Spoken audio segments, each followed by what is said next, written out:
अस्सलाम वालेकुम। Panama papers के नाम से आज बहुत बड़े पैमाने पर एक पूरी दुनिया में बड़े बड़े जो लीडर्स हैं, बिजनेसमैन हैं, उनके नाम सामने आए हैं जिन्होंने पाकिस्तान या अपने अपने मुल्कों से पैसे चुराए या किसी तरीके से, चाहे लीगल चैनल से ही, ऑफशोर ऐसी कंपनीज बनाई, टैक्स हेवन्स जिसे कहा जाता है, जहाँ पैसे बचाए जा सकते हैं।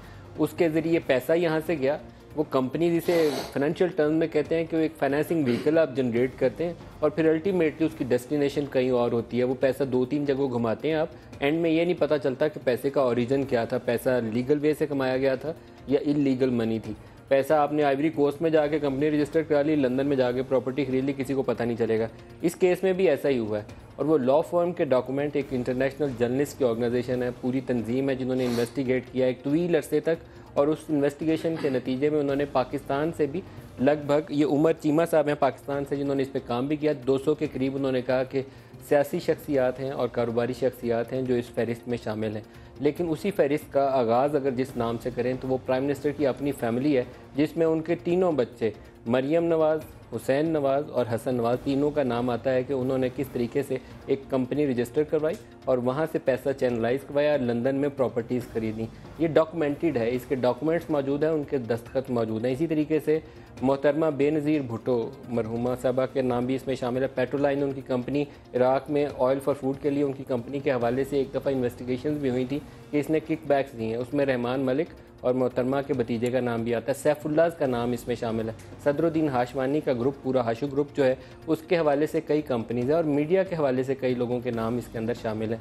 क्या हुआ, कैसे हुआ, इसके ऊपर आज के प्रोग्राम में हम डिबेट करेंगे और क्या होना भी चाहिए, क्योंकि पाकिस्तान में एक महकमा कायम है नैब, जिसके हवाले से हम रोज़ तस्करा करते हैं कि नैब है। कभी कहते हैं कि कुछ करता नहीं है, कभी हुकूमत के किसी वज़ीर के ख़िलाफ़ कार्रवाई शुरू हो जाए तो लगता ये है कि फ़ौज के किसी जनरल ने रात को इसको फ़ोन किया था, सुबह इस वज़ीर के ख़िलाफ़ कार्रवाई हो गई, जमहूरियत को ख़तरा ना हो जाए, सुबह हुकूमत डिसमिस ना हो जाए। तो लेकिन प्रॉपर इंस्टीट्यूशनल फ्रेमवर्क कोई नहीं है। अगर KPK ने बनाया भी था, वहाँ 2 वज़ीर पकड़े तो उन्होंने लॉ ही बदल दिया। तो ये पूरे डॉक्यूमेंट्स हमारे सामने हैं।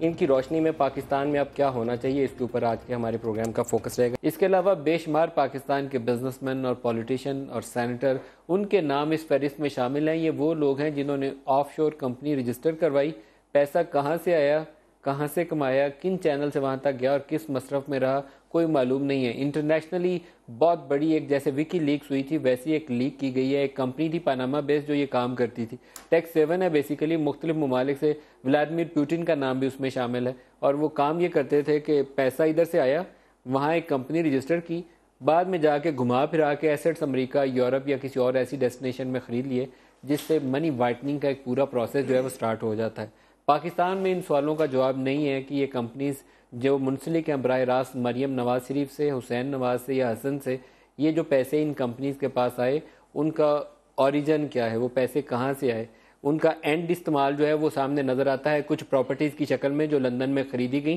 पूरे डॉक्यूमेंटेड हैं, सिग्नेचर्स हैं, बैंक की डिटेल्स हैं, कोई डाउटफुल चीज़ नहीं है, मशकूक चीज़ नहीं है, ओरिजिनल डॉक्यूमेंट है। और पूरी दुनिया से 300 से ज़ायद जर्नलिस्ट जो थे उन्होंने इस पर इन्वेस्टिगेट किया और इन्वेस्टिगेट करके पूरे वर्ल्ड लीडर्स, बड़े पॉपुलर नाम भी है, मेसी फुटबॉलर का नाम भी इसमें शामिल है, उसने भी ऐसी कंपनी बनाई हुई है। अमिताभ बच्चन कितना बड़ा स्टार है इंडिया में, लोग सारे उसको पूछते हैं, और ऐश्वर्या राय, उसका, दोनों ने ऐसी कंपनी बनाई हुई है पैसे बचाने के लिए, वहाँ कंपनी रजिस्टर कराई हुई है, घुमाते हैं, काला धन सफ़ेद हो जाता है, फिर जहाँ मर्जी आप लगा लें। ये प्रोग्राम का पहला हिस्सा भी हमने इस पर फोकस रखा था। आपको मजीद डॉक्यूमेंट्स और उनकी तफसील अभी भी इस प्रोग्राम के हिस्से में भी दिखाएंगे।